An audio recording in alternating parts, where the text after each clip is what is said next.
नमस्कार, मैं हूं मोहित चौधरी और आप सभी का स्वागत है जस्ट इंडिया में। खबरों का रुख करें, लेकिन उससे पहले इस वक्त के हेडलाइंस के प्रायोजक हैं आरोग्य मास्क लगाएं, कोरोना से सुरक्षित रहें। Holy Heart super speciality and trauma centre, Delhi bypass Chowk, Rohtak. Oscar super speciality hospital and trauma centre, रंश Kia showroom in Rohtak and Bahadurgarh. Showroom पर आइए, टेस्ट ड्राइव ले और गाड़ी बुक कराइए। गोरखपुर में अपहरण के बाद 14 साल के बच्चे की हत्या, योगी बोले अपराधियों पर होगी एनएसए के तहत कार्रवाई।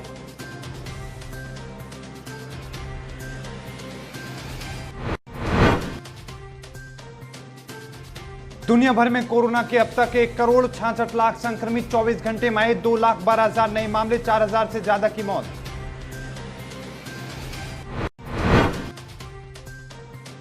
हरियाणा में लगातार जारी है कोरोना का कहर, प्रदेश में 716 नए संक्रमित मिले, 116 मरीजों की हालत गंभीर।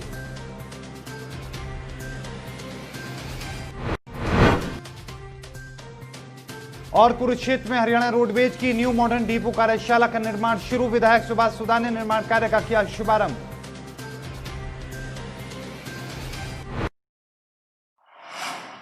अब खबरें विस्तार से। उत्तर प्रदेश के कानपुर और गोंडा के बाद गोरखपुर में भी अपहरण की घटना के सामने आई है।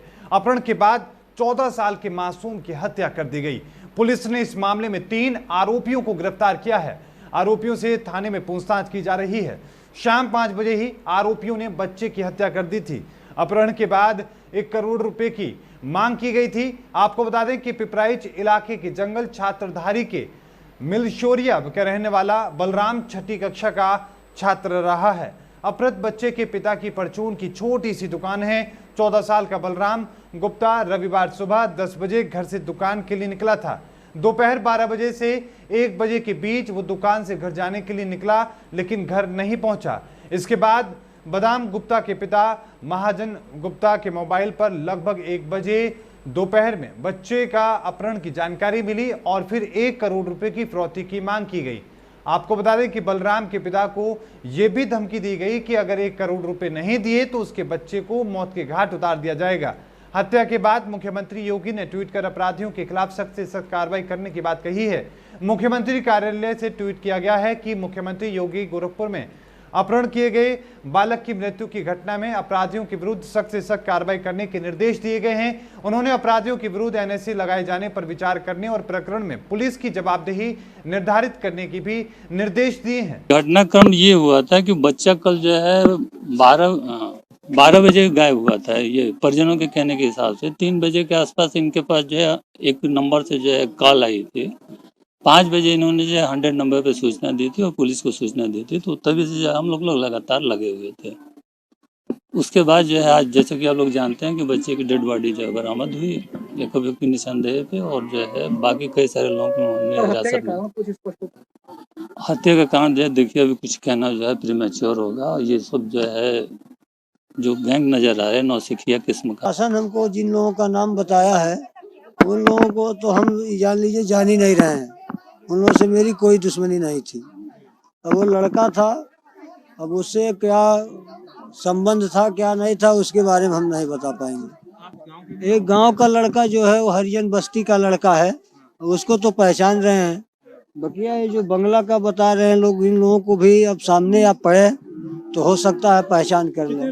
नहीं सर, उन लोगों से तो हमारा कोई अब जान पहचान नहीं है, तो हम आगे क्या बताएं। दुनिया भर में कोरोना वायरस का तांडव जारी है। पिछले 24 घंटे में दुनिया में 2,12,000 नए मामले सामने आए हैं, जबकि 3,989 लोगों की मौत हो गई। वर्ल्डोमीटर के मुताबिक दुनिया भर में अब तक 1,66,00,000 से ज्यादा संक्रमण के मामले सामने आ चुके हैं, जबकि मरने वालों की संख्या 6.5 लाख के पार पहुंच चुकी है। अभी तक 6,55,000 से ज्यादा लोगों की जान जा चुकी है। वहीं इस बीमारी से ठीक होने वाले मरीजों का आंकड़ा 1 करोड़ के पार जा चुका है। दुनिया भर में अभी भी 57,56,000 एक्टिव केस हैं और उनका इलाज जारी है। अमेरिका अभी भी कोरोना से सबसे ज्यादा प्रभावित देशों की सूची में सबसे ऊपर है।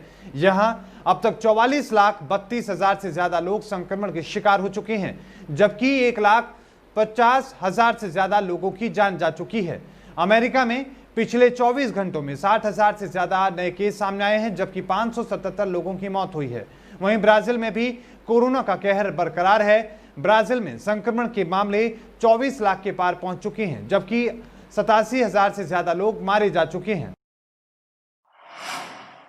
हरियाणा में कोरोना का संक्रमण लगातार बढ़ता जा रहा है। बीते 24 घंटे में प्रदेश में कोरोना के 716 नए केस सामने आए हैं। इसके साथ ही राज्य में संक्रमण का आंकड़ा अब तक 31,619 पहुंच चुका है। संक्रमितों में से 24,161 लोग ठीक भी हो चुके हैं। रिकवरी दर की बात करें तो 77.82% है। जनता की दिन रात सुरक्षा में लगे पुलिसकर्मियों पर भी कोरोना का कहर बरपने लगा है। यही कारण है कि अब बड़ी संख्या में पुलिस वाले इसकी चपेट में लगातार आ रहे हैं। हरियाणा में कोरोना के 116 मरीजों की स्थिति ज्यादा चिंताजनक है। 94 मरीजों को ऑक्सीजन और 22 को वेंटिलेटर पर रखा गया है। ऑक्सीजन पर सबसे ज्यादा मरीज फरीदाबाद और फिर रोहतक जिले में है। वेंटिलेटर पर रखे गए मरीजों की संख्या फरीदाबाद में ज्यादा है। प्रदेश में 23 दिनों में कोरोना मरीजों की संख्या दोगुनी हो रही है। प्रति 10,21,675 लोगों के हर रोज टेस्ट हो रहे हैं। रिकवरी रेट 77.82 और मृत्यु दर 1.25% है। 24,000 से ज्यादा मरीज ठीक होकर घर पहुंचे हैं। 5,397 लोगों की टेस्ट रिपोर्ट का स्वास्थ्य विभाग को अभी भी इंतजार है। 52,476 संदिग्ध को सर्विलांस में रखा गया है। थानेसर के विधायक सुभाष सुधा ने हरियाणा रोडवेज की न्यू मॉडर्न डिपो कार्यशाला के निर्माण कार्य का शुभारंभ किया। 6 महीने में पूरा होने वाले इस काम पर करीब 1,50,00,000 की लागत आएगी। विधायक सुभाष सुधा ने कहा कि राज्य सरकार की तरफ से थानेसर हल्के के प्रोजेक्ट के लिए 4,024 लाख रुपए की राशि जारी की गई है। इस राशि से थानेसर में 10 बड़े प्रोजेक्ट का निर्माण काम चल रहा है। इन सभी प्रोजेक्ट को आने वाले कुछ समय में पूरा कर लिया जाएगा। इस काम के पूरा होने पर रोडवेज की 164 बसों के लिए अच्छी व्यवस्था बन जाएगी। इस कार्यशाला का निर्माण 6 महीने में पूरा किया जाएगा। बस स्टैंड का जो हालात थे, मैं कहूँगा एक देखने वाले थे। बहुत बड़े खड्डे थे, बुरा हाल था। यहाँ पर बहुत ज़्यादा टायर पड़े थे। इस प्रकार का बहुत ज़्यादा मुझे अच्छा नहीं लगा।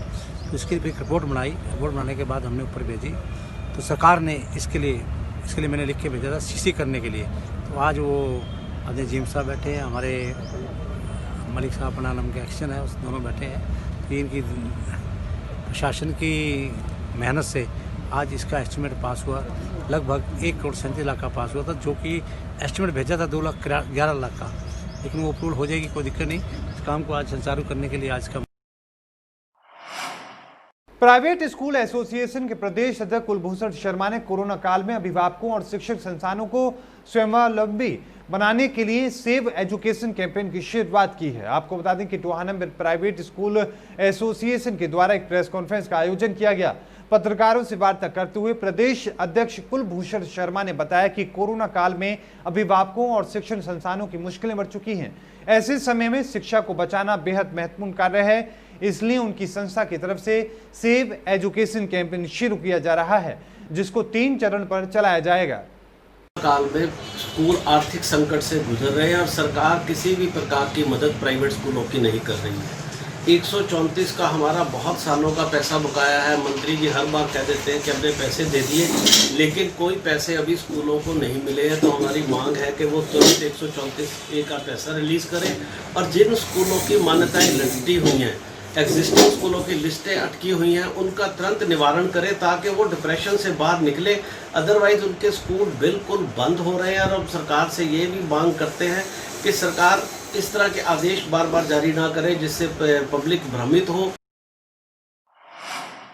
अंबाला छावनी की प्रसिद्ध मंडी मार्केट में हर सोमवार को सदर बाजार में लगा करती थी और कोविड-19 के चलते पिछले 4 महीने से बंद पड़ी थी। आज फिर से इस मंडी मार्केट को लगने की नगर परिषद के अधिकारियों ने 110 दुकानों को इजाजत दे दी है, पर जब ये दुकानदार सुबह इस मार्केट को लगाने आए तो कुछ शरारती तत्वों ने ये मार्केट नहीं लगने दी। उनका कहना था कि पहले इस बाजार में 250-300 दुकानें लगा करती थी और प्रशासन ने खाली 110 दुकानों को इजाजत दी है, जो सरासर गलत है। वहीं लोगों का कहना है कि वो पिछले 30 साल से मंडी बाजार में दुकान लगा रहे हैं, लेकिन प्रशासन के कुछ लोगों के कहने पर खाली 110 लोगों को अड्डा लगाने की इजाजत दी गई है, जो सरासर गलत है। नगर परिषद के सचिव राजेश का कहना है कि कोविड-19 के तहत बाजार पिछले 4 महीने से बंद थे और आज से इन दुकानदारों को राय मार्केट के पीछे 110 दुकानदारों को अपने अड्डे लगाने की इजाजत दे दी गई है। अगर और भी लोग वहां पर अड्डा लगाना चाहते हैं तो वो हमारे को दफ्तर में अप्लाई कर सकते हैं। दस्तावेज दिखाने के बाद उनको भी इजाजत दे दी जाएगी। मंडे मार्केट में जो इन्होंने लगभग 140 के आसपास जो लिस्ट दी थी, जो इन्होंने मोबाइल नंबर वगैरह, एड्रेस और नेम वगैरह लिख के दिए हुए हैं कि और जो अपना सोशल डिस्टेंस और अपना मास्क वगैरह लगाएंगे और जो अपना सैनिटाइज़र वगैरह का प्रयोग करेंगे, इन हिदायतों के साथ इनको जो लगाने का अनुमति थी। जींद जिले के सफीदो मंडल के गांव डिडवाड़ा में बच्चों की हत्याकांड मामले में पुलिस सुराग जुटाने में जुटी हुई है। वहीं पुलिस ने गांव की कब्रिस्तान, जिसमें पहले भी मारे गए दोनों बच्चे दफनाए गए थे, उनकी कब्र खोदकर सर्च अभियान चलाकर बच्चों की हत्या के बारे में जांच शुरू की है। वहीं आरोपी को कब्रिस्तान में लाया गया है, मगर कब्रिस्तान में आरोपी जुम्माद्दीन और उसका परिवार उन कब्र की निशानदेही की पहचान नहीं कर पाया, जिसमें पहले मारे गए तीनों बच्चे दफनाए गए थे।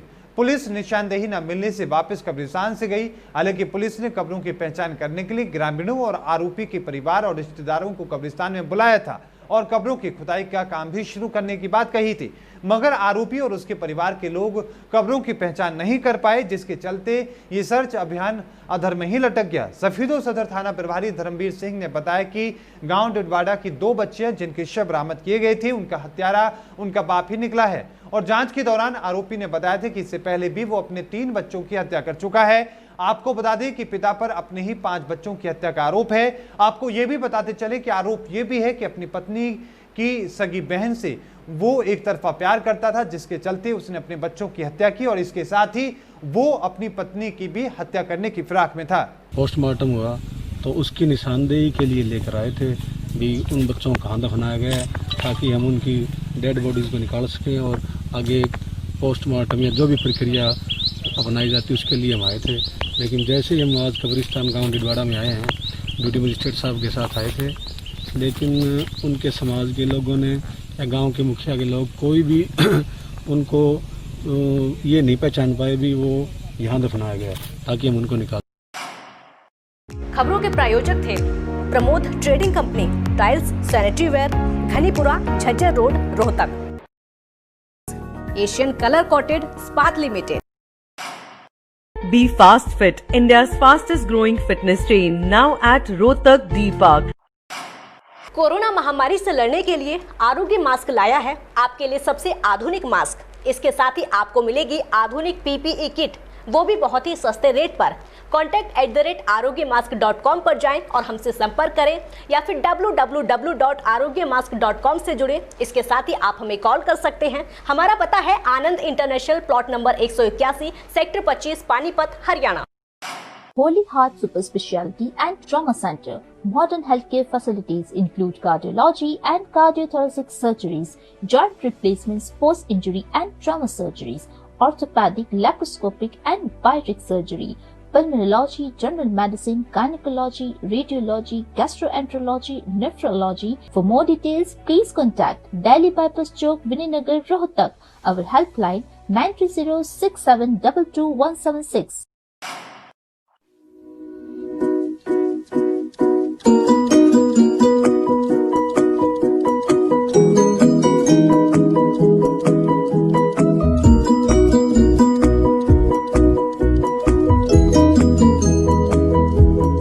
मेडिफिल इंटरनेशनल, 7 शीतल कॉम्प्लेक्स, सुभाष नगर, रोहतक।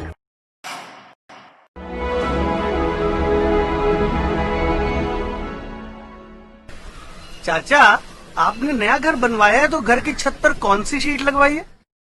बेटा, मैंने अपने घर की छत पर एशियन शीट लगवाई है, क्योंकि वो कभी न मिटने वाले ओरिजिनल निशान की चादरें हैं। साथ में ISI का चिन्ह, 5 साल की वारंटी के साथ साथ पैसों का सही मूल्य देने वाली वही इकलौती शीट्स हैं। क्योंकि नाम नहीं, पहचान जरूरी है। और इस बुलेटिन में अभी के लिए इतना ही। देखते रहिए जस्ट इंडिया। मुझे दीजिए इजाजत। धन्यवाद।